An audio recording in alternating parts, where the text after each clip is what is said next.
Soy Luis Enrique Greán, socio de Hogan Lovells.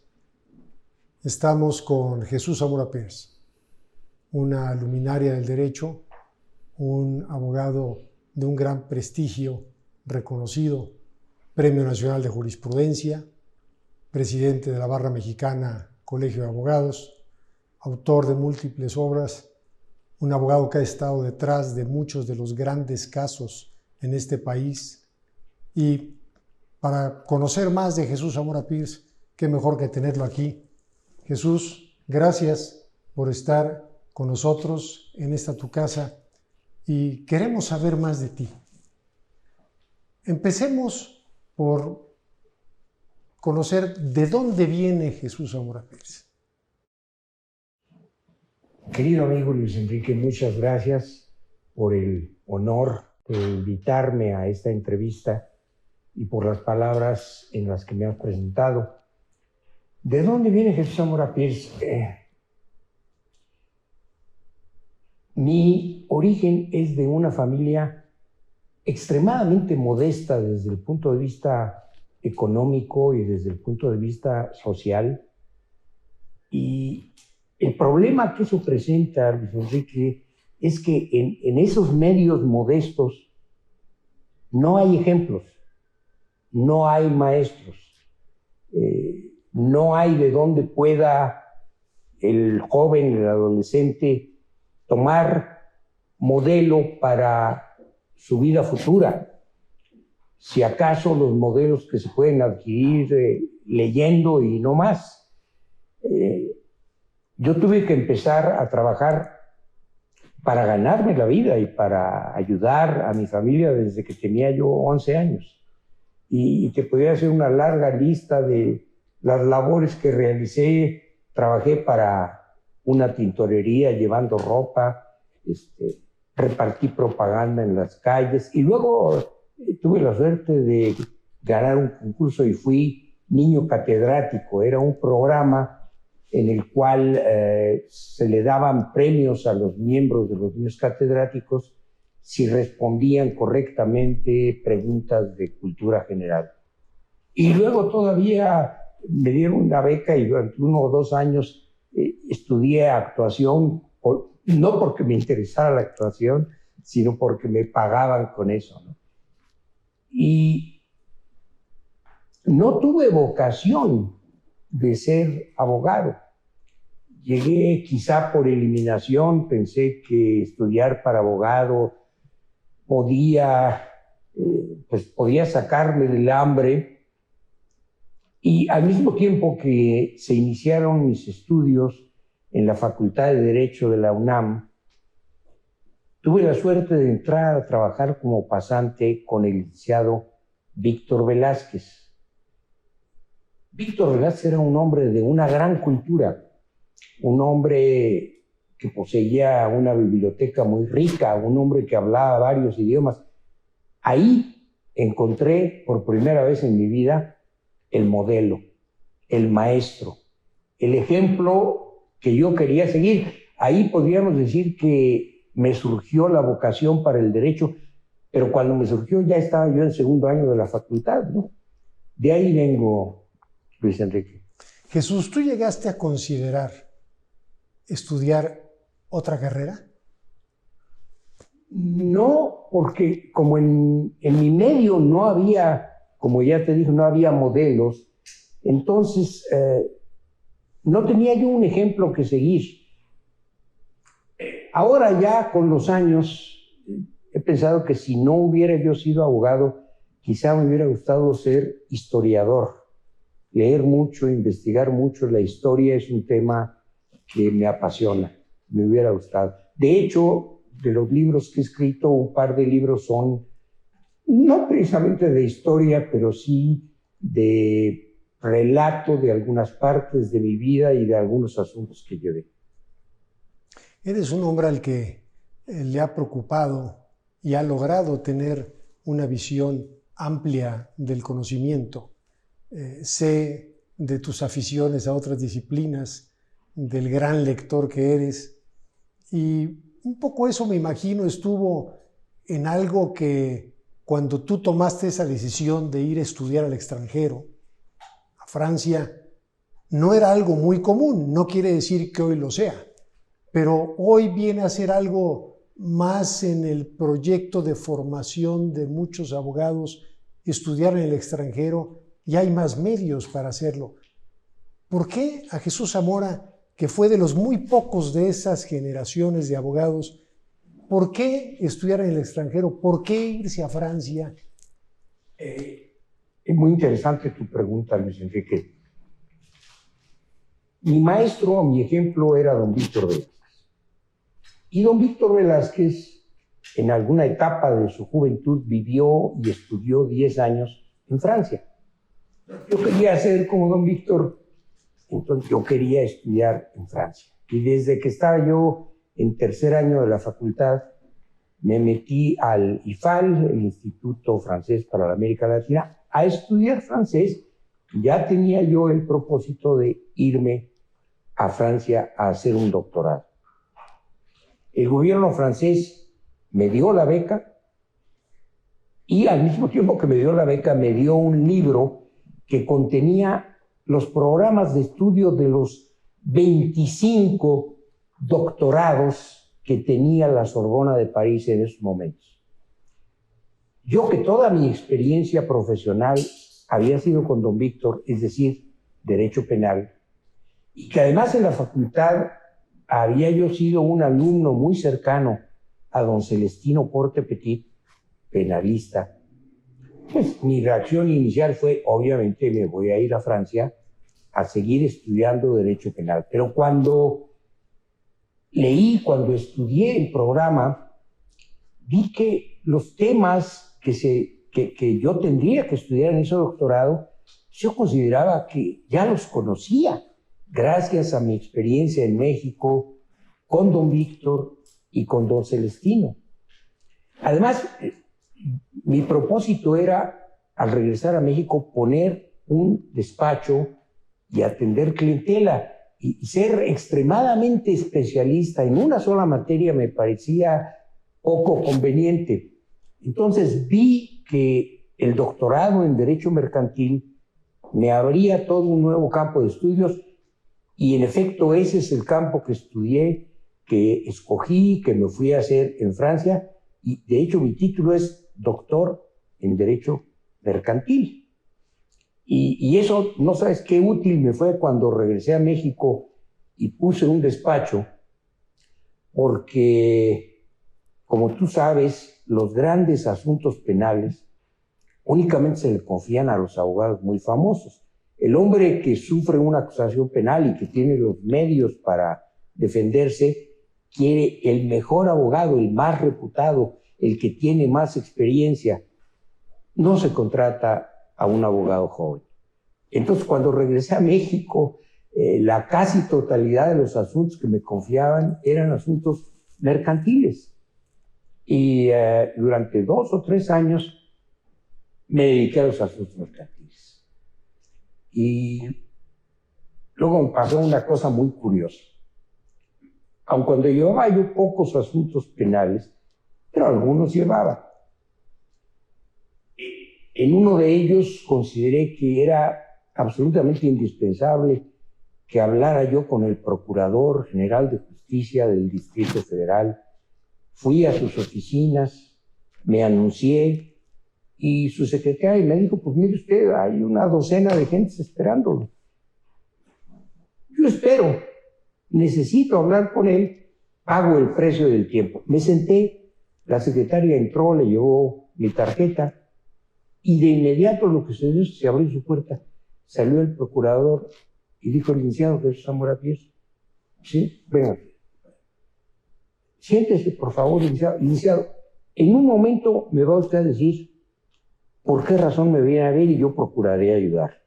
Pero déjenme principiar por esto. Y sacó un ejemplar de mi tesis profesional que era sobre el delito de fraude. Esto es lo único que hay en México sobre el delito de fraude. Y no sabe qué útil me ha sido, le agradezco. Y ahora sí, dígame en qué puedo servir. Cuando salí de esa reunión con el procurador, me dieron 2 ataques. El primer ataque, un ataque de vanidad. Qué importante soy. El procurador consulta mi libro, dice que le es útil. Qué maravilla. Y el siguiente me dio un ataque de depresión, porque dije, ese libro es una tesis y vale por lo que valen las tesis. Es el producto de un estudiante sin experiencia. Ahora han pasado varios años, soy doctor en Derecho y no tengo otra cosa. Si me muero en este momento, lo único que voy a dejar es esa tesis que no es muy valiosa. Tengo que escribir otra cosa. Pero en esos momentos, en esos años, lo único que me llegaba a ver eran asuntos mercantiles. Y yo siempre he pensado que el verdadero conocimiento es cuando se reúne la práctica y la teoría. Entonces escribí un libro sobre Derecho Procesal Mercantil. Se vendió muchísimo, muchas ediciones. Fue libro de texto en casi todas las universidades. Los jueces lo usaban. Con base en ese libro me hicieron miembro de número. Yo usé mucho ese libro, perdón que te interrumpa. Servía. Mucho, Era mucho. útil porque no había ningún libro. Había muchos libros sobre derecho procesal civil. Y se decía, al fin y al cabo se parecen, y se parecían, pero no eran iguales. Y había un gran número de puntos en que divergían.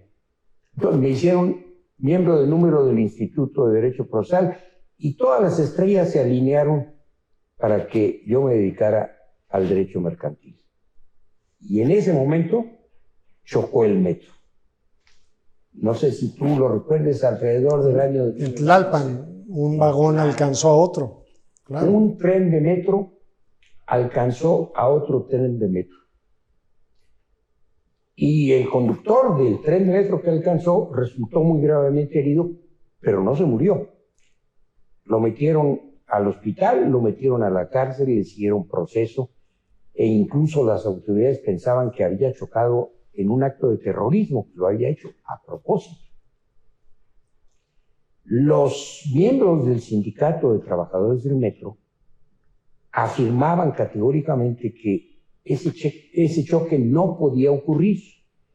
Conforme al sistema del metro, ese choque era imposible. Se fueron a buscar a los abogados de prestigio, los 2 o 3 mejores abogados penalistas de aquel momento, y todos les dijeron lo mismo, que sí, con todo gusto, aceptaban la defensa, pero que el honorario era muy cuantioso. Un ministro de la Corte, Fernando Castellanos Tena, que había sido mi maestro en la facultad, les dijo a los del sindicato, vayan a ver a Zamora, él sabe mucho y cobra poco. Con esa recomendación me fueron a ver y tomé la defensa del metro. Y a medida que me empapé del asunto y que lo conocí, me di cuenta de que los miembros del sindicato tenían razón. Ese choque era imposible. Brevemente, si me permites, te explico por qué. Por favor, claro. El metro camina a base de energía eléctrica, pero la energía eléctrica no corre en la vía de una terminal a la otra de la línea, sino que corre por lo que llaman circuitos de vía de 300 metros. Cada 300 metros hay otro circuito de vía. Y cuando el tren de metro avanza sobre la vía, va dejando detrás de él 2 circuitos de vía sin electricidad. Y como el metro camina con electricidad, eso quiere decir que el tren que viene atrás no puede avanzar, porque no hay electricidad. El choque es imposible, y sin embargo ocurrió. Entonces, los peritos que yo contraté demostraron en dónde estaba la falla. El metro corrigió sus sistemas y desde entonces, que han pasado casi medio siglo, no ha vuelto a haber accidentes de metro. Recientemente hubo algo en la línea 12, pero no por causas como las que tiene que ver con los trenes, no era la vía misma. Y además el tren en Tlalpan va y tiene que subir una pequeña loma para pasar encima del viaducto. Entonces el conductor sube, va viendo el cielo, y cuando empieza a bajar, tiene a 1 metro estacionado, un tren de metro a 50 metros. Frena con toda la potencia, pero un tren de metro pesa muchas toneladas, tiene una inercia enorme y se produce el accidente. Gané el asunto, absolvieron a mi cliente, pero ese choque de metro afectaba a todos los habitantes de la ciudad, porque todos usaban el metro, o sus empleados, sus familiares usaban el metro. Fue durante cerca de un año y medio, fue la noticia del día. Todos los días me entrevistaban para la televisión, para la radio, para los periódicos. Entonces, recibí todos los reflectores de la atención pública, y a partir de ahí empecé a recibir asuntos penales importantes de cuantía, y se acabó el derecho mercantil y le dediqué al derecho penal. Ese asunto que mencionas, el asunto del metro, es un asunto que llamó, como tú lo has apuntado, la atención de los medios, pero también me imagino que ha de haber habido elementos de presión delicados, inconvenientes, puesto que lo que estaba de por medio era una falla en el sistema, una falla en un sistema que operaba el gobierno de la Ciudad de México. Esto generó presiones, angustias adicionales a las del propio caso para el abogado defensor Jesús Zamora Pierce. El litigio penal, por su naturaleza misma, es un litigio que enfrenta al abogado contra el poder del Estado y en ocasiones contra el poder económico del contrario.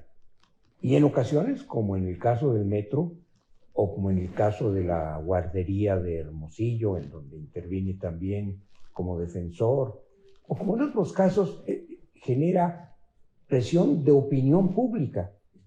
Este tipo de presiones frecuentemente las encuentra el abogado penalista.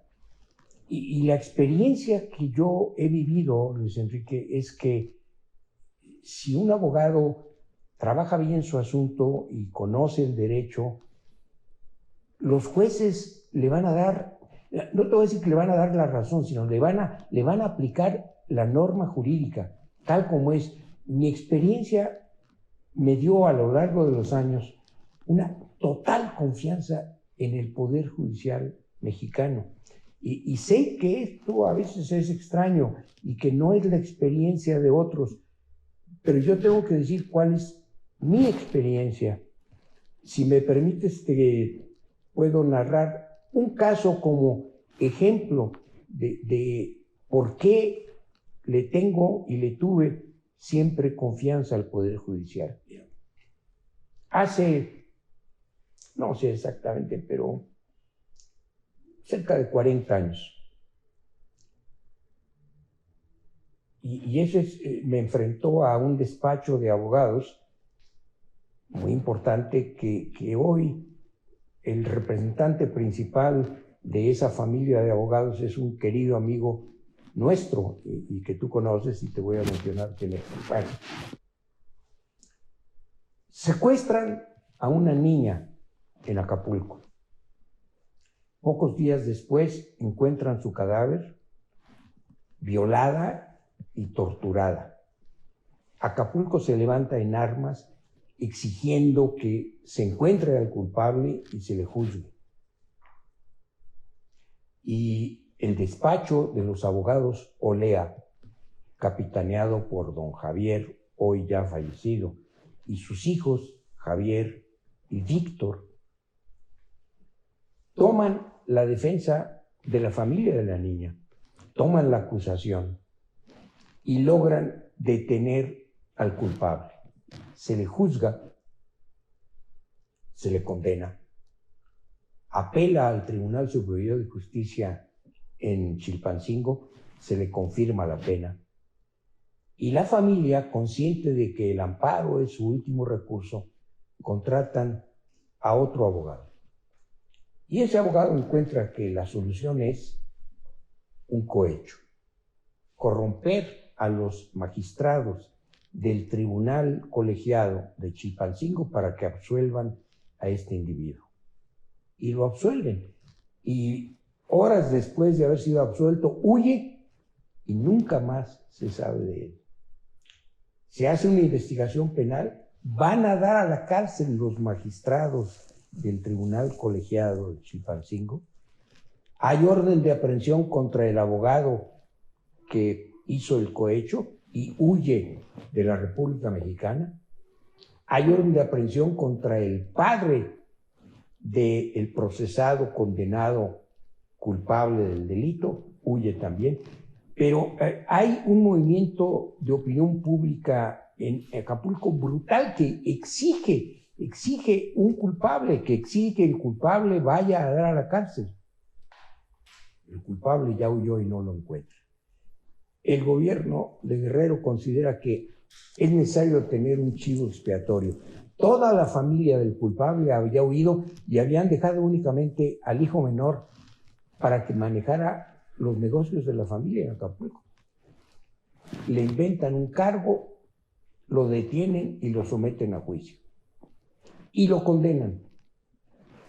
Apela y lo vuelven a condenar, siendo que no tenía nada que ver con lo que había ocurrido. Entonces la familia que estaba huida en Estados Unidos me contrata a mí para que yo lleve la defensa de ese muchacho. Ya estaba condenado en apelación. Y entonces voy y pido amparo. ¿En dónde? En el tribunal colegiado, cuyos magistrados estaban ahí sustituyendo a los otros magistrados que estaban en la cárcel. Imagínate la situación.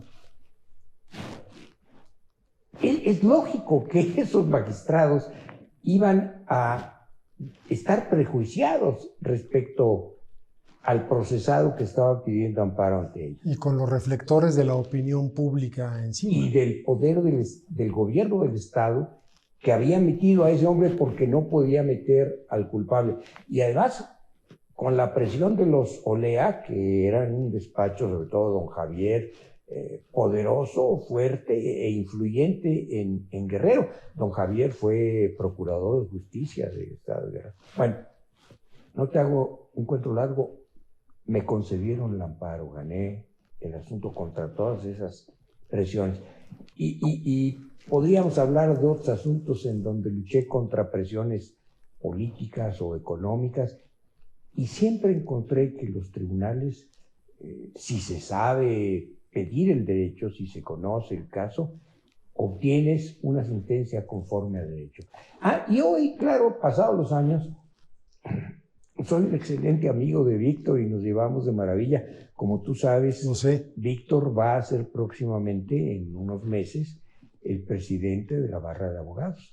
Será el cuarto penalista presidente de la Barra. El primero fue don Adolfo Aguilar y Quevedo, el segundo yo, el tercero Luis Madrigal, y ahora Víctor Olea será el cuarto, y estoy seguro que será un excelente presidente. Sin duda. Jesús, parte de nuestro ejercicio profesional, los que nos dedicamos al litigio, va teniendo como referencia en muchas ocasiones a nuestros contrarios.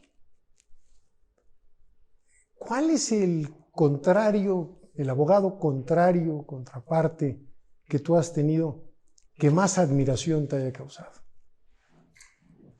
¿Puedes o no decir nombres? No, con mucho gusto te voy a decir un nombre. Y es alguien a quien tú conociste porque por desgracia ya falleció, barrista destacado, Raúl Cárdenas.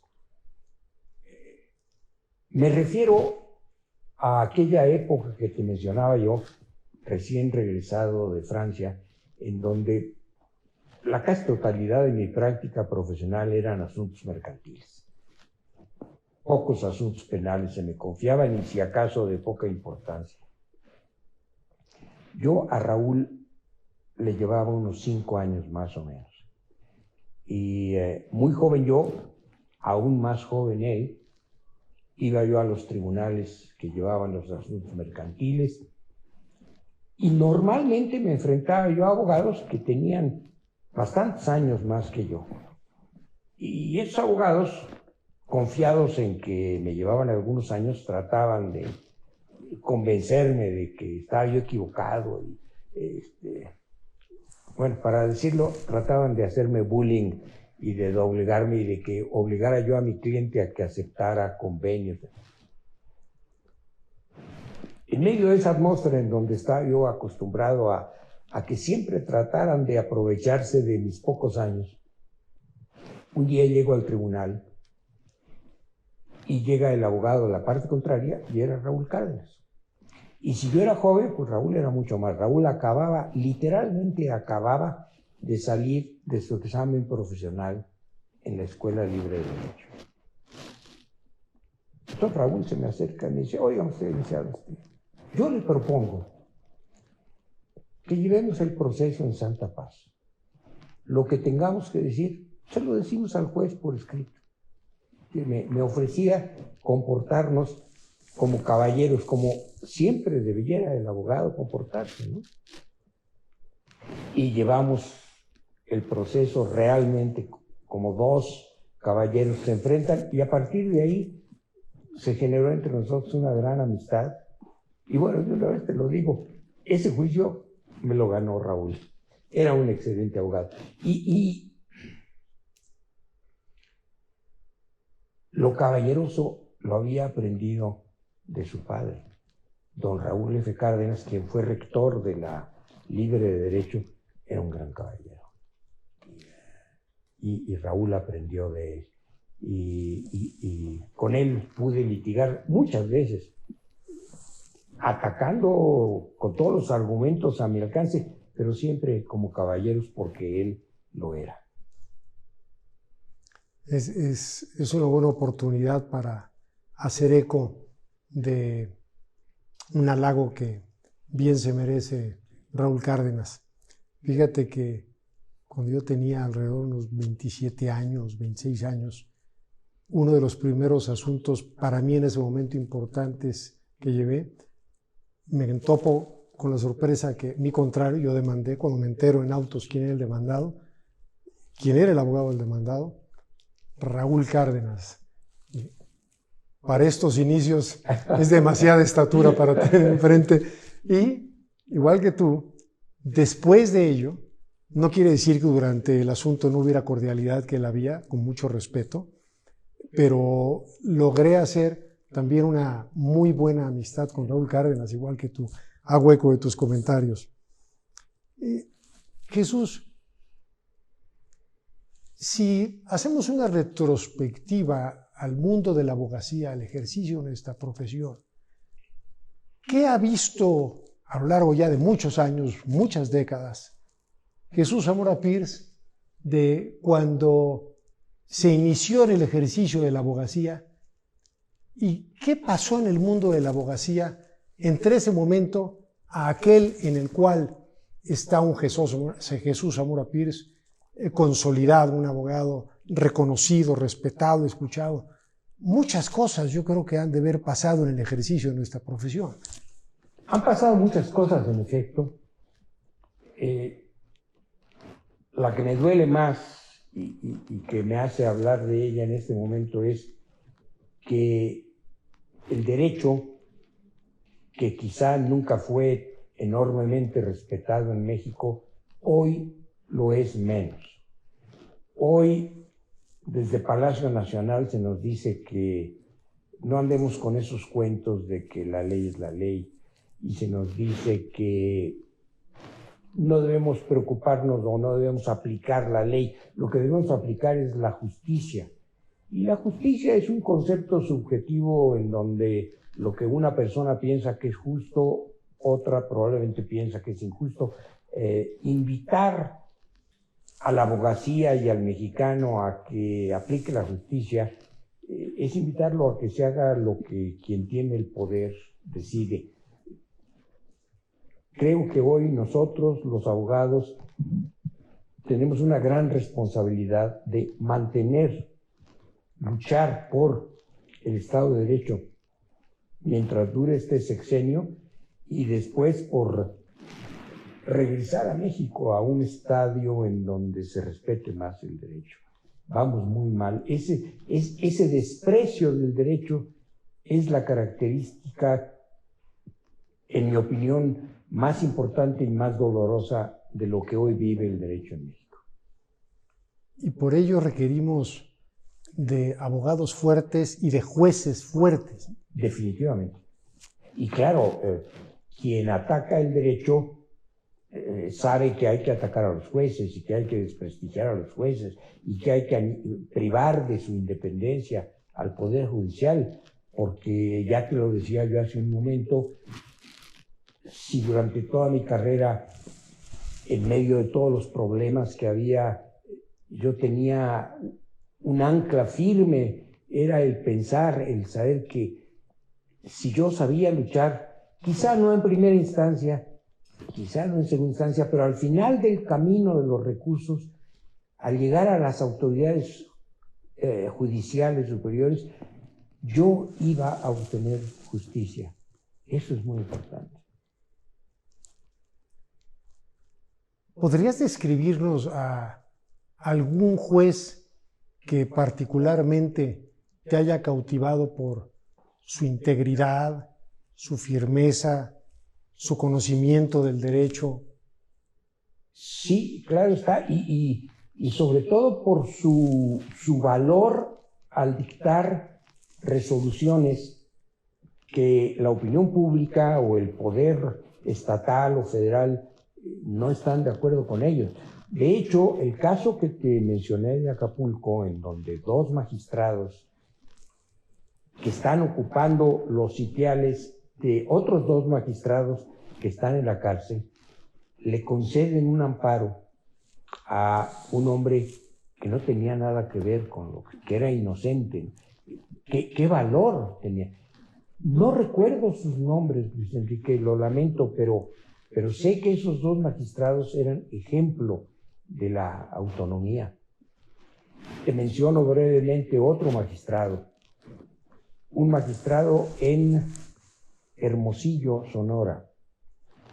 Hace unos 10 años se incendia un local propiedad del gobierno del estado, el fuego pasa a una guardería infantil, la guardería ABC, hay 60 niños que fallecen ahí, y entonces se inicia un proceso penal en el que se mete a la cárcel a todo aquel que se les puede ocurrir. Hay más de 25 personas en la cárcel. Una de esas personas es un accionista que no es más que accionista de la sociedad anónima que era propiedad de la guardería. La guardería no se incendió la bodega de al lado, que era del gobierno del estado, y en donde el gobierno del estado tenía almacenada toda la documentación de la Secretaría de Hacienda del estado. Se quemó, por decirlo así. Bueno.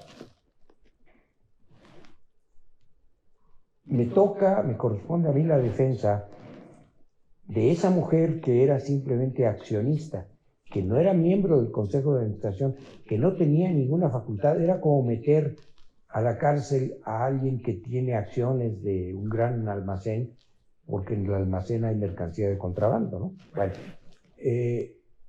pero la reacción de la ciudad de Hermosillo, reacción justificada, es de un dolor terrible. 60 niños han muerto. Hay marchas con antorchas por las calles, se pide justicia y se pide que haya responsables. Y todos aquellos contra quienes se inició acción penal, que los castiguen. Bueno, yo realizo la defensa, demuestro que ella no tenía, esa mujer, mi clienta, no tenía facultades de administración, era simplemente un accionista, no tiene responsabilidad, y los tribunales colegiados de Hermosillo, los magistrados vivían en Hermosillo, tenían seguramente amigos y quizás hasta parientes que formaban parte de esa opinión pública que reclamaba sangre. Gané el amparo, salió libre mi clienta. Entonces, con experiencias como esas, pues no puedo menos que insistir en mi respeto total por el Poder Judicial, ¿no? Jesús, una parte importante de tu ejercicio profesional, de tu pertenencia al gremio de los abogados, es sin duda la Barra Mexicana Colegio de Abogados. Tú fuiste presidente y un presidente muy destacado de la Barra Mexicana. ¿Tú te propusiste ser presidente de la Barra? Yo fui miembro del Consejo de la Barra durante 5 o 6 presidencias antes de presentarme a la lucha electoral para ser presidente de la Barra. Y claro, a medida que avanzaba yo en la jerarquía del Consejo, ser presidente de la Barra se convirtió para mí en una gran ilusión. Y como tú sabes, la logré y fui presidente de la Barra, pero si me permites te cuento lo que pasó alrededor de esa elección. Mi prestigio, merecida o inmerecidamente, iba creciendo. Te voy a hablar de los últimos meses de 1994 y los primeros meses de 1995. En el transcurso de un par de meses me pasa todo lo que te voy a contar. El expresidente Carlos Salinas de Gortari me pide que defienda yo a su hermano Raúl Salinas, acusado de homicidio. El ya presidente electo Ernesto Zedillo me pide que sea yo Procurador General de la República. Se me pide y se me candidatea también para que sea yo ministro de la Suprema Corte. Y gano las elecciones y me eligen presidente de la Barra. Y obviamente todos esos caminos no los puedo seguir al mismo tiempo. Entonces tengo que escoger uno y después de mucho pensarlo decido escoger la presidencia de la Barra. Porque si toda mi vida, en total si cuento los años que fui pasante, durante 65 años ejercí la carrera, pues yo me defino como un abogado postulante. Y qué honor más grande para un abogado postulante que ser el presidente de la Barra. Entonces, le digo que no a todos los demás y soy presidente de la Barra. Jesús, para ser un buen abogado se requieren muchas cosas. ¿Cómo es que tú dibujarías el perfil de un buen abogado? Y sobre todo, permíteme dirigir la pregunta a lo que es tu ejercicio profesional, el de un litigante. ¿Qué es lo que hace a un buen litigante? Si fuera yo a hablar de la profesión con jóvenes estudiantes, con adolescentes, yo les diría, lo primero es, si se les pasa por la mente la idea de ser abogados, piénsenlo 2 veces y luego piénsenlo 3 veces. ¿Por qué? Porque México está en sus diversas escuelas y universidades produciendo demasiados abogados. Un joven debe de cuidarse mucho de no ir a estudiar esta carrera para terminar siendo chofer de taxi, ¿no? Entonces, ¿qué hace falta para ser uno de esos pocos abogados que van a tener éxito? Hace falta un gran cariño por la profesión, hace falta un maestro, un ejemplo, alguien que les vaya a enseñar. Simplemente ir a la facultad de cursar y presentar los exámenes no basta. La profesión se aprende en la facultad, pero se aprende sobre todo en la práctica. Ese joven potencial abogado necesita tener un maestro que lo enseñe, que lo guíe, que le sirva de ejemplo. Y luego, el joven estudiante va a tener que preguntarse si le gusta mucho estudiar.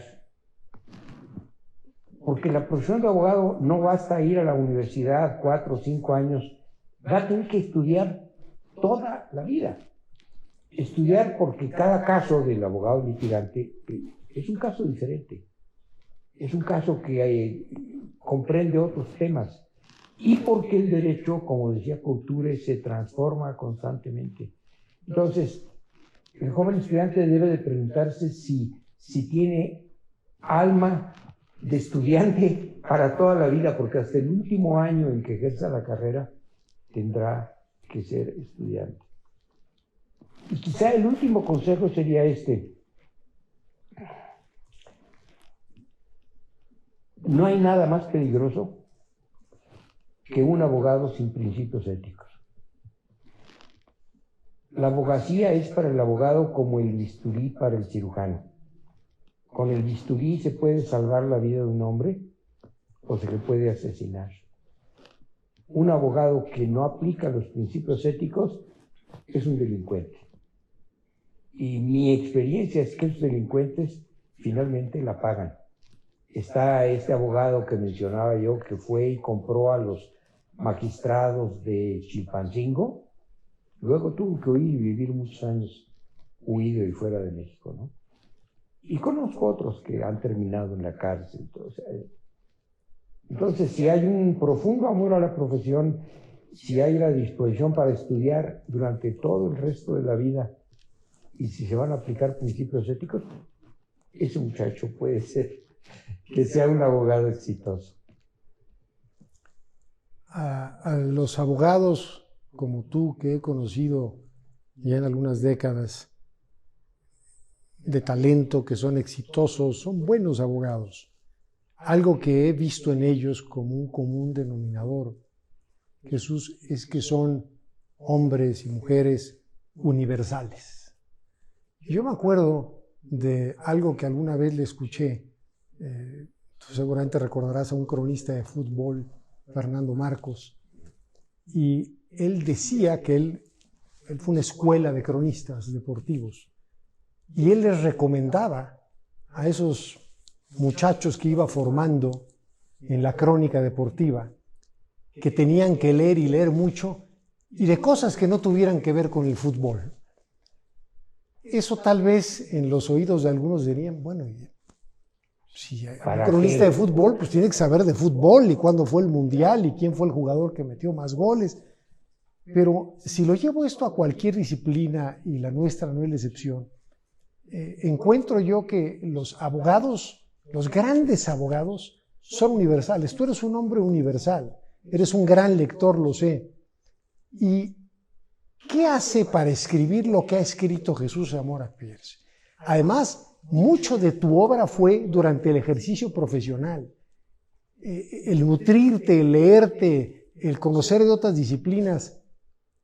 ¿Dormías, Jesús? ¿Tú dormías? Sí, absolutamente dormía, pero sobre este tema que mencionas, y en el que tienes toda la razón, de que al abogado le hacen falta conocimientos, no solamente de derecho, sino de muchas otras cosas, volvamos al caso del metro, Luis Enrique, caso que transformó mi vida profesional, que fue de una gran importancia.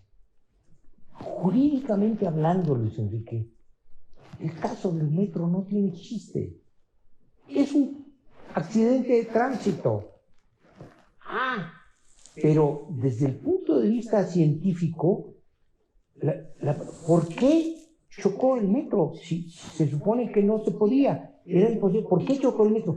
Eso no es derecho, eso es de ingeniería. Y yo tuve que conseguir ingenieros del Massachusetts Institute of Technology, ingenieros de primera, mexicanos, pero que habían estudiado en el MIT, que encontraran eso y poder yo dialogar con ellos y que ellos me entendieran y que yo los entendiera a ellos. O sea, me tuve que salir totalmente de el derecho como norma jurídica para ir a problemas técnicos que no son de abogacía, pero que tuve que entender y dominar para poder llevar a cabo eso. Sí, Y cada asunto que tú llevas te pone en contacto con temas que ignoras y que no son estrictamente derecho.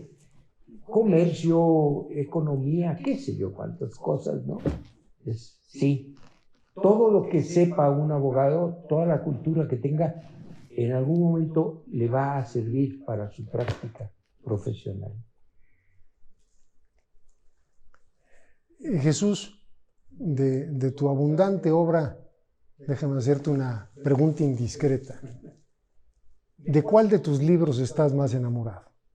¿Cuál tiene más de Jesús Zamora Pires? ¿Cuál nos deja una mejor muestra de la vida de Jesús Zamora, de sus pensamientos, sus pasiones? Mira, Enrique, tu pregunta le voy a dar la misma respuesta que si me preguntaras de mis hijos, ¿a cuál es el que más quiero? Cada uno de esos libros representa algo y trae cierto recuerdo. Por ejemplo, mi libro de Derecho Procesal Mercantil, que tuvo mucho éxito, pues fue el primer libro que escribí. Antes había hecho mi tesis profesional.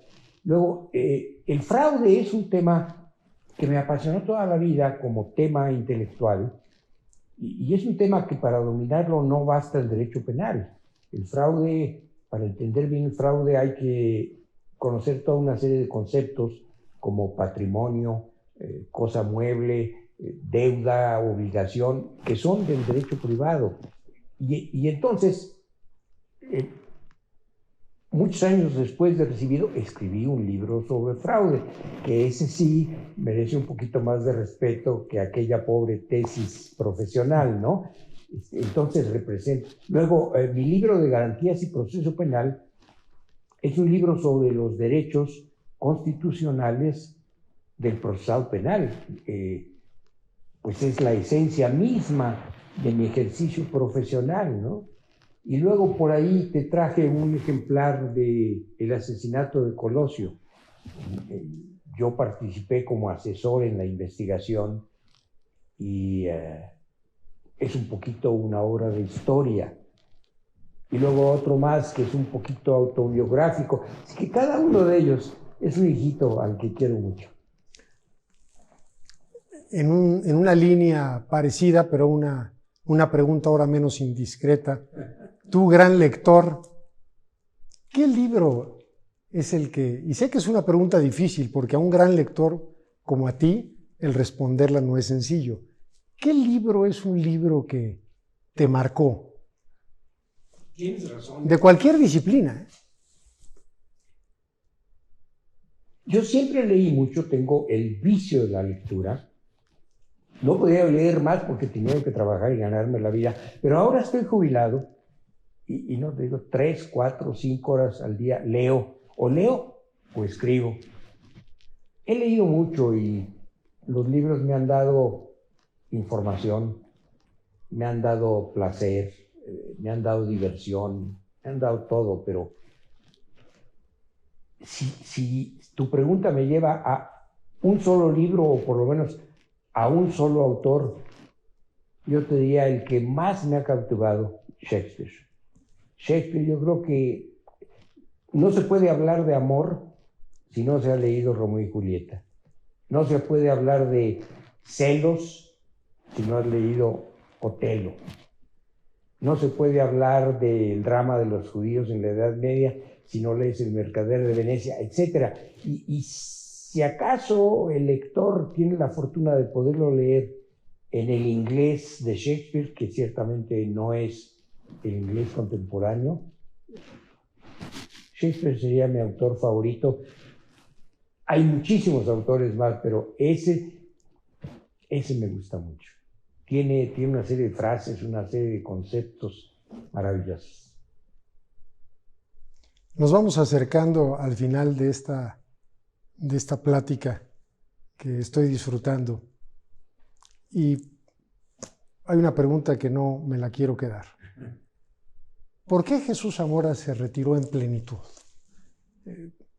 ¿Podías tú haber seguido ejerciendo sin duda, además con ese cúmulo de experiencia, de prestigio, de fama, y te retiras en plenitud. Me retiré a los 80 años, cuando cumplí 80 años. ¿Por qué? Tal como te platiqué, yo empecé a trabajar, pero a trabajar en serio, desde que tenía 11 años. Toda una parte de mi adolescencia y de mi juventud, cuando mis compañeros se dedicaban a hacer deporte o a divertirse un poco, yo estaba trabajaba. Me cansé un poco de trabajar, primero. Y luego, a pesar de tus generosos conceptos y todo, te digo que los años van mermando la capacidad del individuo. Yo a veces me veo en la necesidad de consultar, por ejemplo, mi libro de fraude, y hablo y leo algún capítulo. Y caray, qué fuerza de razonamiento, qué dominio del tema. Probablemente ahora ya no sería yo capaz de escribir un libro como esos. Los libros que he escrito ahora en la vejez son, como te digo, libros contando etapas de mi vida o asuntos. Ya no son ese libro de análisis jurídico. Y eso que te digo respecto a un libro, te lo digo respecto a la práctica profesional. Un hombre de tu edad tiene una agilidad mental, una capacidad que ya no las tienes a mi edad. Y luego yo pertenezco a una generación en donde el mundo se transformó profundamente en el sentido tecnológico.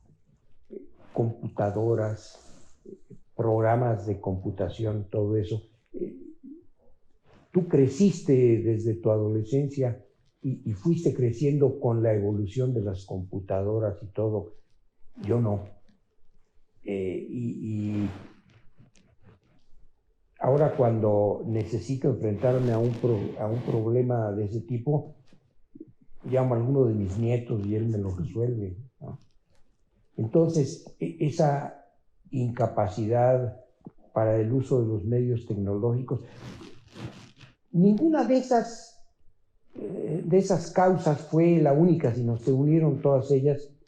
Y dije, bueno, dedicaré estos últimos años a descansar, gozar, viajar, todo lo que no pude hacer cuando era yo joven, ¿no?